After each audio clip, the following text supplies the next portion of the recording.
Hello and welcome to another video. In today's video I'm going to be doing a review on the Bunn My Cafe MCU and the Baratza Encore coffee grinder. Now I think the Bunn MCU is the best coffee maker I've owned in the last 5 years. The first coffee maker I had was a Keurig, and I thought it made very weak coffee because of the K-Cups system. It only took K-Cups, and you really couldn't control the strength of the coffee that well. It just, if you wanted a stronger cup of coffee, you would have to use less water. And I found that if I used 6 ounces of water when I brew a K-Cup, I get the best result that way. But other than that, if I tried to brew an 8 ounce or even a 10 ounce, it would brew a very, very weak cup of coffee. So yeah, I didn't think the Keurig was really good. And also the water temperature, I just didn't think it brewed the coffee hot enough. And then I also started using manual coffee brewers, which would have been the French press, and then the Harvey V60, the Chemex, and all the pour overs out there. And I thought those coffee makers were good, but it just was inconsistent, and I didn't like the French press because it always made a dirty cup of coffee. But and then 1 year for Christmas, like I think I told you this in another video, I got a Ninja coffee bar, which is also a single serve coffee maker just like the Keurig, but uses ground coffee. But I thought the coffee that came out of that was just completely weak and tasteless, and I kind of know some kind of plastic taste into it. And believe it or not, I never really stored the coffee maker out, left the coffee maker on the counter. I always put it away, and the storage space we found for it was the laundry room. And every time I pulled it out to make a cup of coffee, the coffee pretty much tastes like soap. That's pretty much what it tastes like, because it was impeding some of the soapy smell or whatever from the laundry room. But we found out it actually wasn't the soap; it was the dryer sheets that we had. So that was leaching into the coffee, and it was just a nightmare. That Ninja coffee bar is completely made of plastic, and it's just awful. It just makes horrible coffee. I would not recommend any of those. I would not recommend a Ninja coffee bar, period. And then this past year for Christmas, I actually got a Cuisinart CPO 800, which I have done a review on this back in January. And I thought the coffee came out of here actually was good, and I do like it. But I don't think it's always that good, and I haven't really found, and it's never really made a good cup of coffee here recently, since I've got my new coffee grinder, which is the Baratza Encore, which I'll be doing a review on that in a second. But I thought the coffee came out here with that coffee grinder. I just haven't had much luck with it, so I have to play around with the settings a little bit.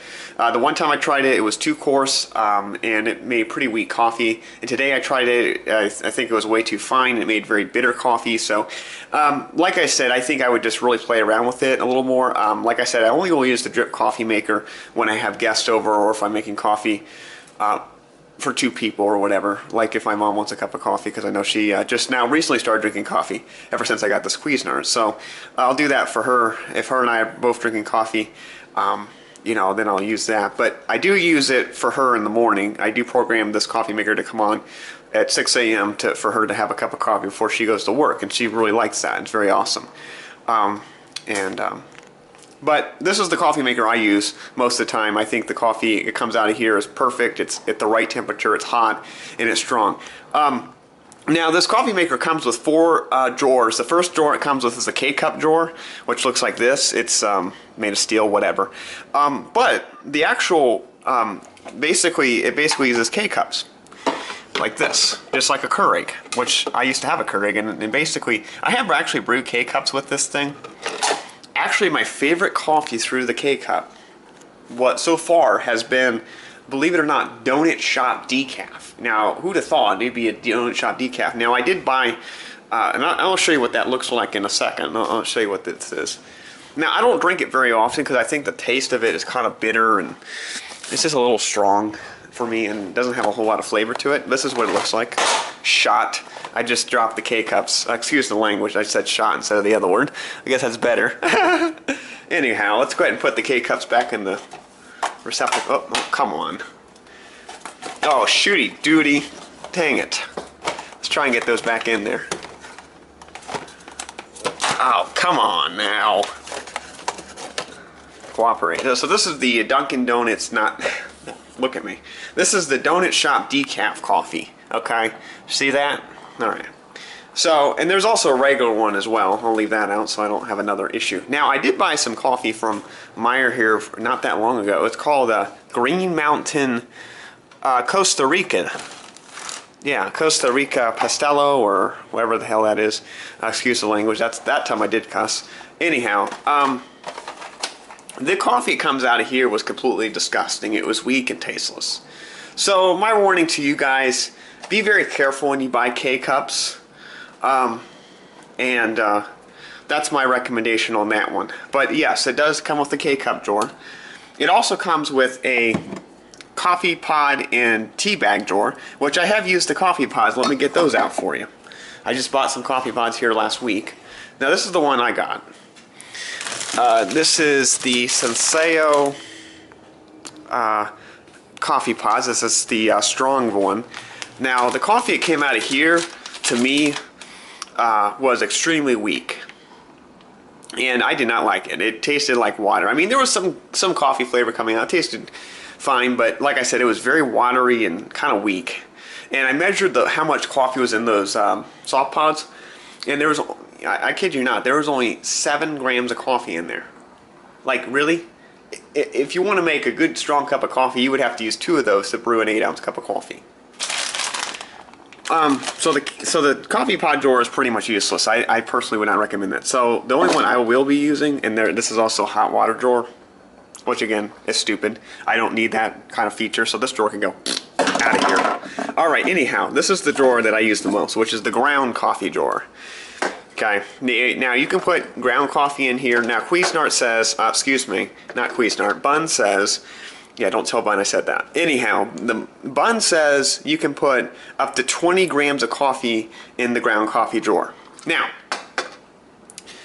I tried doing that and there was a mess. So actually the maximum capacity you can put in this ground coffee drawer is 15 grams, which again is not very much. Now, for the strength I like my coffee, that means I can only brew about 8 ounces of coffee. Now, I don't know about you, but some people may not like that.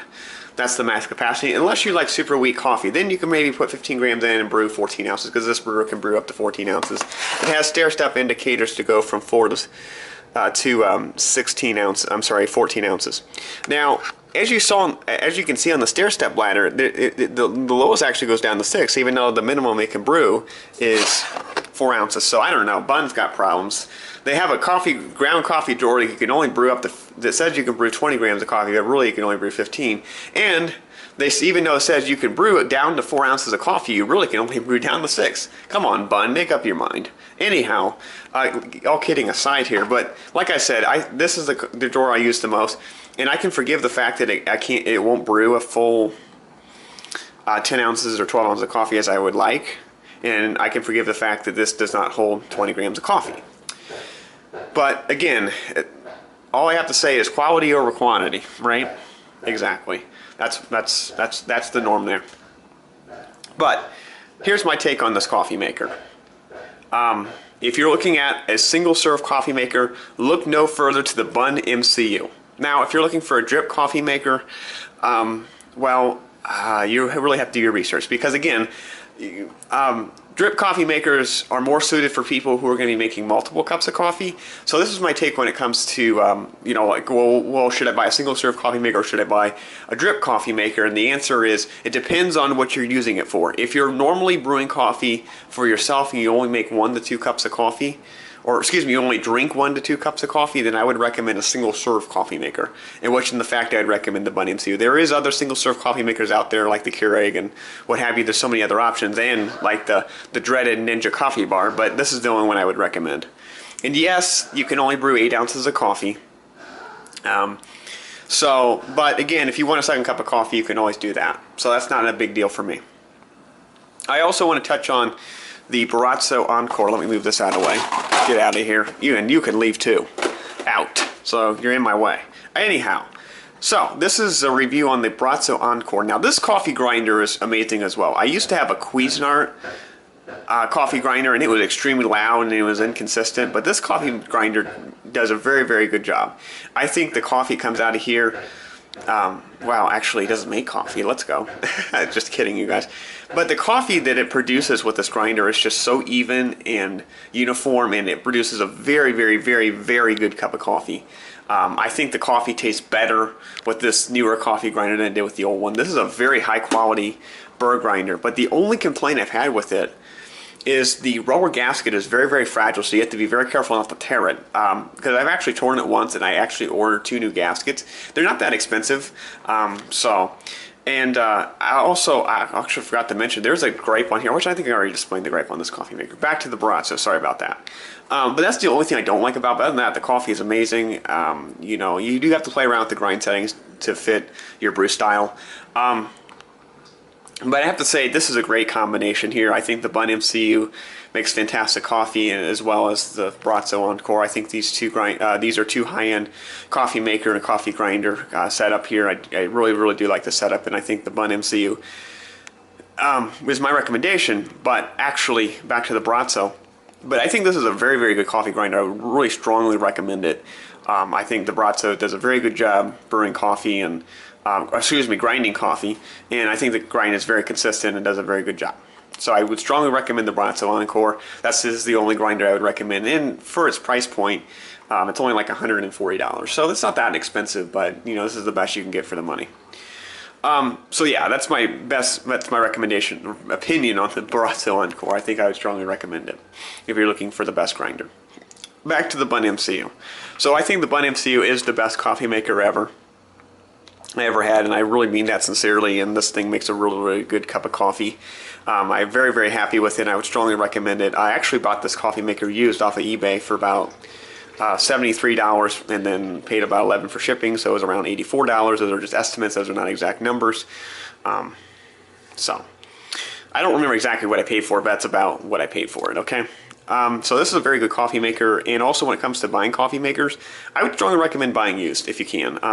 Now, I was thinking about getting a Technivore Mocha Master coffee maker when this Bunn fails, but I'm thinking if this coffee maker fails, I'll probably buy another one. And I may buy it brand new, depending, because this coffee maker brand new is about $120. So, but I just didn't have enough money at the time, so I decided to buy it used. But I still think this coffee maker is really good, whether you buy it new or used, and you know, maybe the next time I will buy it brand new, depending how long this coffee maker lasts and whatever. And I would strongly recommend it. And like I said, there might be more coffee makers out in the future in terms of single serve. But again, I just want to say that if you are looking for a single serve coffee maker, this is the one to get. All right, thank you so much for watching, and have a nice day.